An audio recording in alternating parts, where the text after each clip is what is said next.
দূর করার জন্য, চুলের গোড়া মজবুত করার জন্য এবং নতুন চুল গজানোর জন্য একটা নতুন রেমেডি নিয়ে চলে এসেছি। এই রেমেডিতে আজকে দেখাবো কিভাবে উকুন দূর করা যাবে, চুলের মাথার উকুন চলে যাবে, নতুন চুল গজাবে। তার জন্য আমাদের প্রয়োজন কিছুটা পরিমাণ সর্ষে। এই সর্ষে আমাদের চুলে প্রচুর পরিমাণে সাহায্য করে নতুন চুল গজাতে এবং উকুন দূর করতে। এবং তার মধ্যে আমরা দিয়ে দেবো কিছুটা পরিমাণ কালো জিরা এবং তার মধ্যে নিয়ে নেব কিছুটা পরিমাণ, এবং তার মধ্যে তোমরা অর্ধেক লেবু নিতে পারো।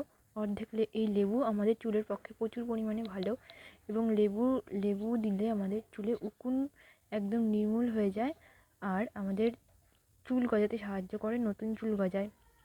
দেখো বন্ধুরা, আমরা এটাকে মিক্সচারের সাহায্যে সুন্দর করে বেটে নিয়েছি। এরপরে আমরা এটার উপরেও লেবুর রস দিতে পারি, কোনো অসুবিধা নেই। লেবুর রসটা তুমি যখনই দাও না কেন, এটাকে এটার মধ্যে দেওয়ার পরে তারপর তুমি মিশিয়ে নিতে পারো, কোনো অসুবিধা নেই। মিশিয়ে নিয়ে তারপরে আস্তে আস্তে চুলের মধ্যে যখন তুমি মাখিয়ে নেবে, তারপরে কিছুক্ষণ বসে থাকবে। এবং এর মধ্যে তুমি যদি চাও তাহলে তুমি যে শ্যাম্পুটা ব্যবহার করো সেটা তুমি দিয়ে নিতে পারো। যেমন আমি যে শ্যাম্পুটা ব্যবহার করি, আমি এখন সেটা ব্যবহার করব। আমি সানসিল্কের এই পিঙ্ক কালার শ্যাম্পুটা ব্যবহার করি, তাই জন্য এই ব্ল্যাক কালারের সানসিল্কের শ্যাম্পুটা আমি ব্যবহার করি, তাই জন্য আমি ব্ল্যাক কালারটাই নিয়েছি।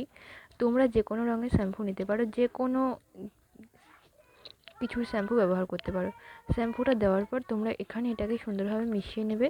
মিশিয়ে নিয়ে চুলে সুন্দরভাবে মাসাজ করবে এবং মাসাজ করে নিয়ে কিছুক্ষণ বসে থাকবে, এবং বসে থাকার পর চুলটাকে সুন্দরভাবে ধুয়ে নেবে।